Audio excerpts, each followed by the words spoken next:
Hello everyone, welcome back to the channel. In this video I'm going to show you how to get the bending moments by using moment distribution method for indeterminate structure.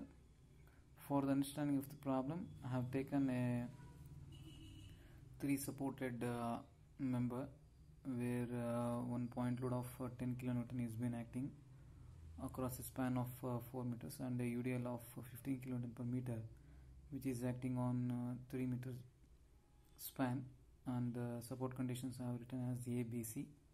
First need to find out the fixed end moments, then distribution factors at the joints, then moment distribution table, finally the bending moment diagram. Yes, initially we need to work out for fixed end moments. Since the span AB is having a point load of 10 kilonewton meter, which is acting at equidistance of 2 meters on a span of 4 meters, the moment works out to be plus or minus 5 Newton meter by using the 5 kilonewton Newton meter by using the formula plus or minus WL by 8. And for the span of BC, the load is acting on of 15 kilonewton per meter as UDL on the span of 3 meters, and it works out to be plus or minus 11.25 kilonewton meter. Now we need to work out on the distribution factor, which is shown in the next part. Yes, for the distribution factor, we must know the definition for the distribution factor, as it's the ratio of stiffness of the one member to the summation of all the stiffness of the members meeting at the joint. Here the joint is B, which is connected by two members, that is AB and BC. To calculate the stiffness of the member BA and BC, it is denominator gives the summation of the stiffnesses of the each member, and the numerator is the stiffness of that member. And since the joint A is fixed joint, and the joint B is joint C is roller support. Roller support takes only 3/4 of the total stiffness of that individual member, and the fixed end or the fixed support takes total stiffness of that member, and it works out to be 0.5 and 0.5. And we can cross verify as the summation of the distribution factor works out to be 1. Yes, coming to the moment distribution table, it looks like this.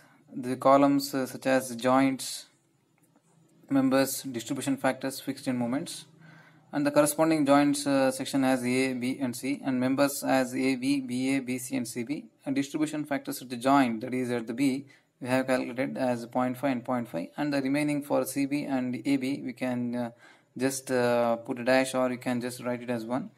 And fixed end moment, that is calculated by using these formulas, and have written here minus 5 plus 5 minus 11.25 plus 11.25. To calculate the unbalanced moment at the joint, we need to subtract 5 from 11.25, which works out to be minus 6.25. That will be counter-attracted by positive 6.25, that is balancing moment. That will be written here as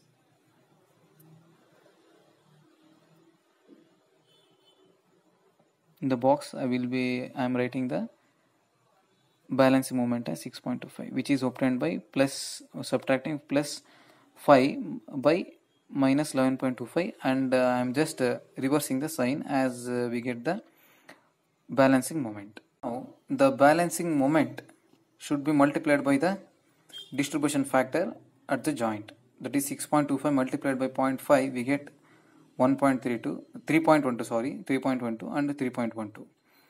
Since the joint A is having fixed condition, it takes the half of the moment should be transferred to the fixed end, that is the half of the 3.12 works out to be 1.56, which is transferred from the joint B to joint A. Since the roller support at the B, which doesn't take the moment, and we cannot transfer this part, that is BC moment, that is coming as 3.12 to the CB, because member C at the joint the end C, it is connected by the roller support, and the roller doesn't take the moment. So this is how the first cycle of the moment distribution completes. Yes, coming to the second cycle, here from the basics we know that the roller doesn't take the moment. We need to make these column as 0. So here a positive, that is clockwise moment of 11.25 is been acting, and which is written as minus 11.25 since it is been counteracted by the anti-clockwise moment, and this moment will be transferred to the joint B by a factor of half, that is 1 by 2, which works out to be minus 5.625, and at the joint again the moment occurs as anti-clockwise of 5.625, and it is to be again counterbalanced as positive moment, that is clockwise moment as 5.625. Again this value to be multiplied by the distribution factor, that is 0.5 for the member BA and for the member BC, and 5.625 multiplied by 0.5 works out to be 2.81 for the each of the members. Now again this 2.81, again we need to transfer this to the member BA, to the member AB by the factor called half, by the factor half, and which works out to be 2.81 divided by 2, 1.40,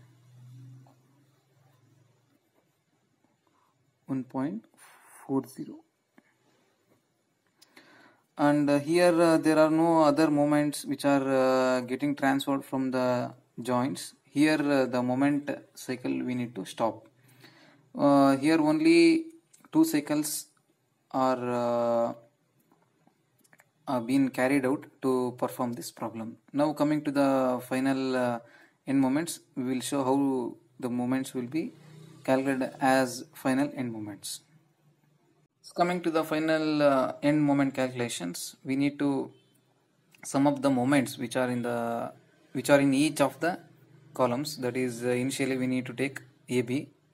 Here the moment minus 5 plus 1.56 and 1.40, if we sum up we get minus 0.24 as final end moment for the member AB, and final end moment for the member BA as plus 5 plus 3.12 2.81, which works out to be 10.93 as the final final end moment for the member BA, for the final moment BA, and for the final end moment BC, which works out to be minus 11.25 plus 3.12 minus 5.625 plus 2.81, which works out to be 10.94, and for the member CB, and for the member CB, which works out to be 0, because 11.25 and minus 11.25, which equals to 0, which makes the value as 0. And also we can cross verify that roller support, which doesn't take moment, and which works out to be 0. Now we shall go for the writing of bending moment diagram by using this, and final end moments which are caused by the supports, and which are been written in the bending moment diagrams. Yes, coming to the rating of bending moment diagram, we need to calculate the span moments that are acting, that is point load, span moment caused by the point load 10 kN, and span moment caused by the UDL of 15 kN, which is acting at a span of 3 meters. That works out to be WL by 4 as 10 kN. And for the member BC, here UDL is been acting around 15 kN on a span of 3 meters, which works out to be WL square by 8, and which works out to be 16.87 kN. Now we need to write the final end moments. Here the joint, here at the support A, we have moment of 2.04, and at the joint B we have 10.93, and at the joint and at the support C we have 0, since here the roller support which doesn't take load, and we need to join it by the line. This is how the support moments looks like. And here also we can cross verify that at the joints we have the moments will be 0. Here 10.93, summation of 10.93 minus of 10.94, which works out to be 0, and this is the cross verification that verification regarding the joints moment will be 0. Now coming to the span moments, since the point load which acts in a linear fashion, which is causing a moment of 10 kilonewton meter, and it is written in this fashion. And for the member BC of UDL 15 kilonewton meter, which is causing 16.87, which will be written in the parabola fashion.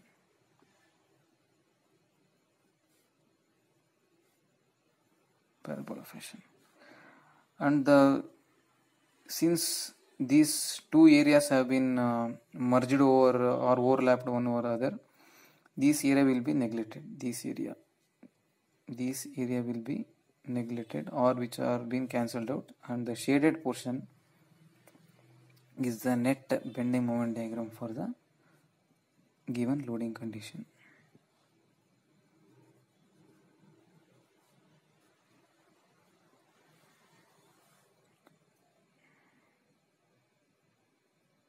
This is how the bending moment diagram looks for the given loading condition. If you have any doubts regarding structural engineering or engineering mechanics, you can write to us in the mentioned email ID. We'll try to solve the problem and make it as a video or send it privately for your email ID. Thanks for watching. Please don't forget to subscribe, like and share for the coming videos.